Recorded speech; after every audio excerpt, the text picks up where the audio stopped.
ನಮ್ ತಾಯಿಯವರು ಮಹಾದೇವ್ ಅವರು ಹ್ಮ್ ಅವ್ರಿಗೆ ಇವಾಗ 2021 ಕ್ಯಾನ್ಸರ್ ಆಗಿತ್ತು, ಪೈಲ್ಸ್ ಕ್ಯಾನ್ಸರ್ ಅಂದ್ಬಿಟ್ಟು. ಇವಾಗ ಒಂದು 3 ತಿಂಗಳಿಂದ ಅದನ್ನ ಕೊಟ್ಟಿದೀವಿ ಮೆಡಿಸನ್. ಈಗ ನಮ್ ತಾಯಿ ಮೊದಲಿಗಿಂತ ಇವಾಗ ಊಟ ಗೀಟ ಎಲ್ಲ ತಿಂಡಿ ಚೆನ್ನಾಗಿ ಮಾಡ್ಕೊಂಡಿದ್ದಾರೆ, ಕೆಲ್ಸಗಳನ್ನು ಮಾಡ್ತಾ ಇದ್ದಾರೆ. City patient B V Mahesh ಮಾತಾಡ್ತಾ ಇದ್ದೀನಿ. ನಾನು ಮೊದಲನೇದಾಗಿ ಎಲಿಕ್ಸರ್ ಮಿಕ್ಸ್ ಕಂಪನಿದು ಬಿಸ್ನೆಸ್ ಸ್ಟಾರ್ಟ್ ಮಾಡುವಾಗ ನನಗೆ ಸಿಕ್ಕಿದಂತ ಮೊದಲನೇ ಕಸ್ಟಮರ್ ಈ ಕುಮಾರ್ ಅವರು.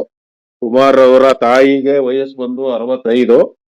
ಅವರು ಇವತ್ತು ಸಿಕ್ಕಿದ್ರು. ನನಗೆ ಹೆಚ್ಚು ಕಡಿಮೆ ಒಂದ್ 3 ತಿಂಗಳಾಗಿತ್ತು. ಈಗ ಸಿಕ್ಕಿದ್ದಾರೆ, ಅವ್ರ ಜೊತೆ ಮಾತಾಡಿಸ್ತೀನಿ, ಅವ್ರ ಅನುಭವ ಹಂಚ್ಕೊಳ್ತಾರೆ, ಅವ್ರ ತಾಯಿಗಾದಂತ ಅನುಭವ. ಈಗ ಆಲ್ರೆಡಿ ತಗೋತಾ ಇದ್ದಾರೆ ಟ್ರೀಟ್ಮೆಂಟ್. ನೀವೇ ಮಾತಾಡಿ ಸರ್, ಕುಮಾರ್ ಸರ್. ನಮಸ್ಕಾರ. ಹಾ ನಮ್ ತಾಯಿಯವರು ಮಹಾದೇವ್ ಅವರು ಹ್ಮ್ ಅವ್ರಿಗೆ ಇವಾಗ 2021 ಕ್ಯಾನ್ಸರ್ ಆಗಿತ್ತು, ಪೈಲ್ಸ್ ಕ್ಯಾನ್ಸರ್ ಅಂದ್ಬಿಟ್ಟು. ಪೈಲ್ಸ್ ಕ್ಯಾನ್ಸರ್ ಇಂದ ನಾವು ಎಲ್ಲ ತೋರಿಸಿ ಟ್ರೀಟ್ಮೆಂಟ್, ಕೇರ್ ಹಾಸ್ಪಿಟಲ್ ಎಲ್ಲ ಟ್ರೀಟ್ಮೆಂಟ್ ಕೊಡ್ಸಿ ಆಪರೇಷನ್ ಎಲ್ಲ ಮಾಡ್ತಿದ್ವು.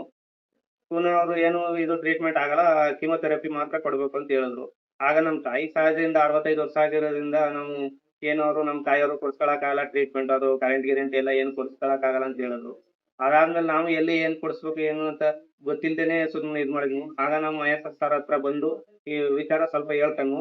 ಅವರು ಆವಾಗ ಈ ತರ ಕೊಡಿ ಟ್ರೀಟ್ಮೆಂಟ್, ನೋಡಮು ಮೆಡಿಸನ್ ಅಂತ ಹೇಳಿದ್ರು. ಇವಾಗ ಒಂದು 3 ತಿಂಗಳಿಂದ ಅದನ್ನ ಕೊಟ್ಟಿದೀವಿ ಮೆಡಿಸನ್. ಈಗ ನಮ್ ತಾಯಿ ಮೊದಲಿಗಿಂತ ಇವಾಗ ಊಟ ಗೀಟ ಎಲ್ಲ ತಿಂಡಿ ಚೆನ್ನಾಗಿ ಮಾಡ್ಕೊಂಡಿದ್ದಾರೆ, ಕೆಲ್ಸಗಳನ್ನು ಮಾಡ್ತಾ ಇದ್ದಾರೆ. ಏನ್ ಬೇಕಾದ್ರೆ ಇವಾಗ ಮನೆ ಕೆಲಸಗಳನ್ನೆಲ್ಲ ಮಾಡ್ಕೊಂಡು ಇವಾಗ ಆರಾಮಾಗಿದ್ದಾರೆ, ತಿರ್ಗಾಡ್ಕೊಂಡು. ಮೊದ್ಲೆಲ್ಲ ನಿಶಕ್ತಿ, ಸುಸ್ತು, ಸಂಕಟ ಅಂತಿದ್ರು. ಇವಾಗೆಲ್ಲ ಆರಾಮಾಗಿ ಚೆನ್ನಾಗಿ ಕಾಣ್ತಿದ್ದಾರೆ, ಪರವಾಗಿಲ್ಲ. ನಿಮ್ಮ ಮನೆ ವಾತಾವರಣ ಚೆನ್ನಾಗಿದೆ ಈಗ. ಚೆನ್ನಾಗಿದೆ. ತಾಯಿಯವರು ಚೆನ್ನಾಗಿದ್ದಾರೆ, ಚೆನ್ನಾಗಿದೆ. ನಿಮ್ಗೂ ಖುಷಿ ಇದೆ. ಖುಷಿ ಇದೆ. Okay, thank you.